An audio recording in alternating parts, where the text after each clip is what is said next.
नमः संस्कृताय। प्रिय विद्यार्थियों, आज के इस वीडियो में हम चकारांत शब्द पढ़ेंगे। पुल्लिंग जलमुचके। जलमुच कहते हैं बादल को। तो एक वचन, द्विवचन, बहुवचन। प्रथमा विभक्ति संबोधन, फिर द्वितीय विभक्ति, तृतीया, चतुर्थी, पंचमी, षष्ठी, सप्तमी। इस तरह से 7 विभक्ति और संबोधन को प्रथमा विभक्ति में प्रयुक्त किया गया है। तो यहाँ चलेंगे जलमुच के शब्द रूप। तो जलमुख, तो जलमुच है तो जलमुच का जलमुख हो जाएगा, यानी च का यहाँ पर क हो जाएगा। तो जलमुख और विकल्प से ग है इसमें। तो जलमुग भी है इसमें विकल्प से। फिर है द्विवचन में जलमुचऊ, जलमुचा। संबोधन में हे जलमुख या फिर हे विकल्प से जलमुग। हे जलमुचऊ, हे जलमुचह।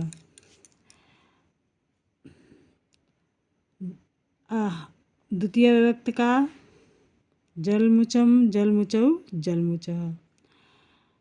तृतीय विभक्ति में जलमुचा, जलमुग, भ्याम, जलमुग। चतुर्थी में जलमुचे, जलमुग्भ्याम, जलमुग्भ्य। पंचमी में जलमुचः, जलमुग्भ्याम, जलमुग्भ्य। षष्ठी में जलमुचः, जलमुचो, जलमुचाम।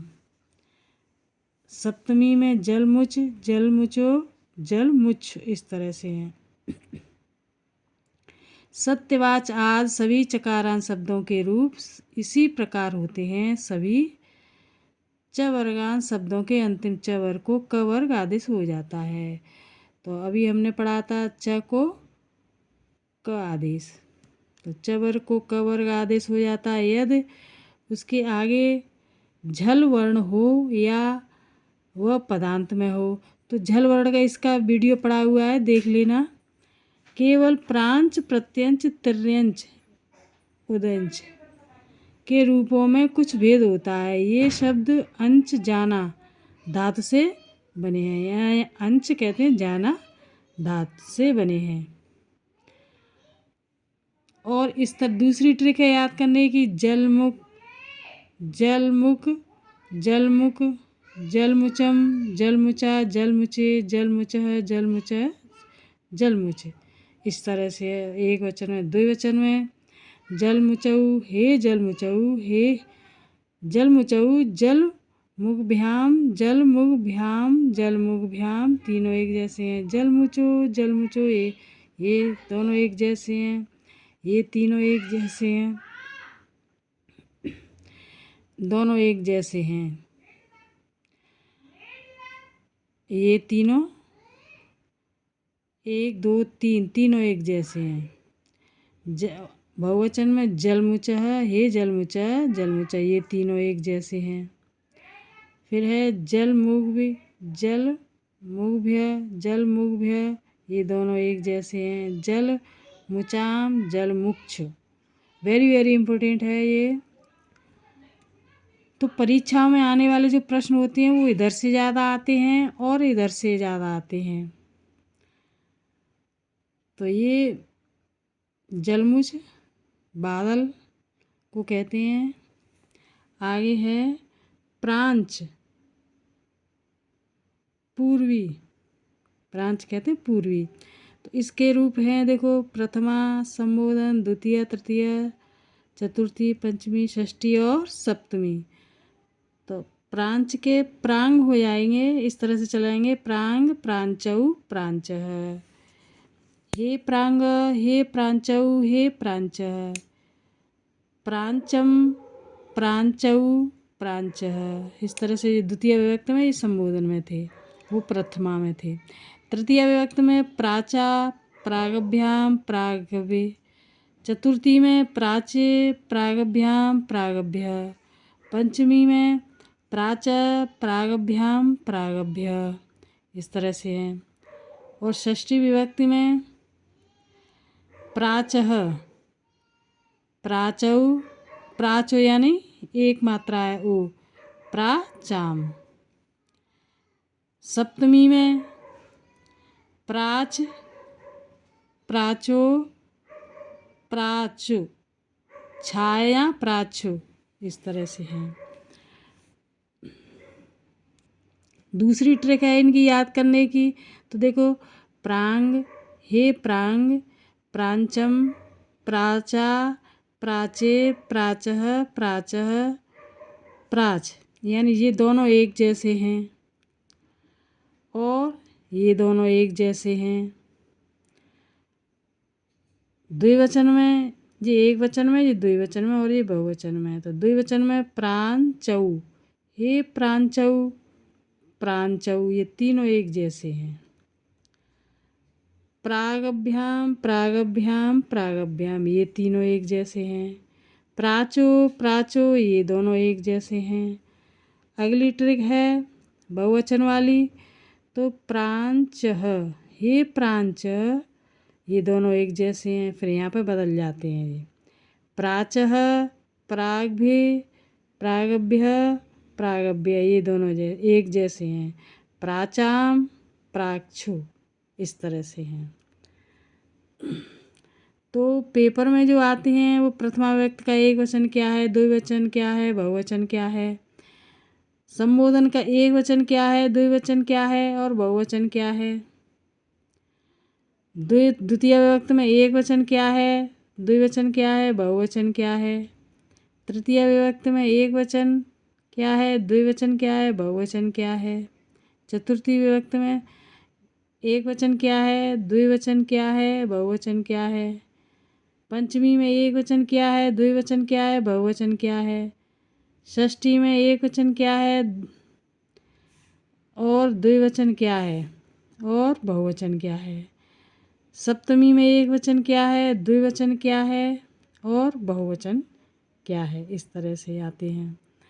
तो जो इम्पोर्टेंट हैं, तो देखो इसमें से ये वाली लाइन और ये वाली लाइन, ये वेरी वेरी इम्पोर्टेंट है। जिस तरह से मैंने ऊपर बताया था इसी तरह नीचे से है इनका कायदा पेपर में आने वाला। तो ये वाले देखो अधिकतर ये वाले चतुर्थी एक वचन ज़्यादा आता है, सप्तमी का एक वचन ये दे देते हैं। अधिकतर आता तो सब में से है, लेकिन इधर वाली लाइन और इधर वाली लाइन में से ज़्यादा देते हैं। और एक वचन क्या है संबोधन का, इस तरह से दे देंगे। और देखो बहुवचन में से ये वाला इम्पोर्टेंट है और देखो ये वाला इम्पोर्टेंट है। और देखो प्राचाम, ये वेरी वेरी इम्पोर्टेंट है और ये भी वेरी वेरी इम्पोर्टेंट है। तो जो जिस तरह से मैं नीचे बता रही हूँ उसी तरह ऊपर वालों को समझना। पेपरों में जो आते हैं वो इस तरह से आते हैं। अब ये यहाँ पर संबोधन है ये पूरा, फिर उसके बाद लास्ट में सप्तमी है। तो ये तो संबोधन प्रथमा विभक्ति में प्रयुक्त किया गया है, ये समझना चाहिए।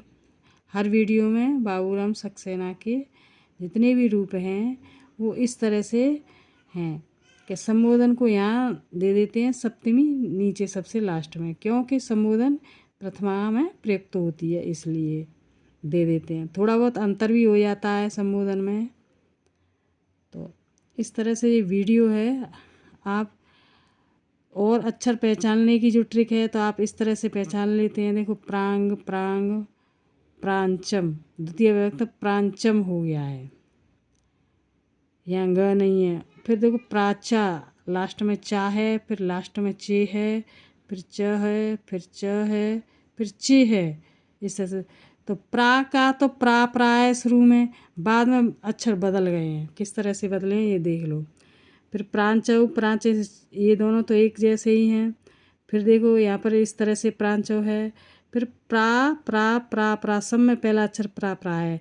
फिर यहाँ प्रागभ्याम, गभ्याम, गभ्याम, गभ्याम, इस तरह से तीनों हैं। इस तरह से पहचान लो अक्षर। और यहाँ प्रा तो है ही है शुरू में सब में, यहाँ पर चो है, फिर यहाँ पर चो है, विसर्ग हैं उसके बाद में। इसी तरह ये है देखो, प्रा प्रा प्रा प्रा प्रा प्रा सब में। फिर च फिर यहाँ पर चह है पूरा, यहाँ गे भी है, फिर यहाँ गब भी है, गब भी है, ये दोनों एक जैसे हैं। फिर चाम है, फिर छो है। इस तरह से अक्षर पहचान लो तो जल्दी याद होते हैं। तो वीडियो अगर अच्छा लगे तो सब्सक्राइब करना, शेयर करना, लाइक करना और वीडियो को अंत तक ज़रूर देखना। अब अगला वीडियो लेकर आएंगे। देखो ये प्रांच के हैं, यहाँ पर प्रांच के इनके और प्रत्यंश और तिर्यंश और उदंश, इनके हम अगली बार लेकर आएंगे वीडियो।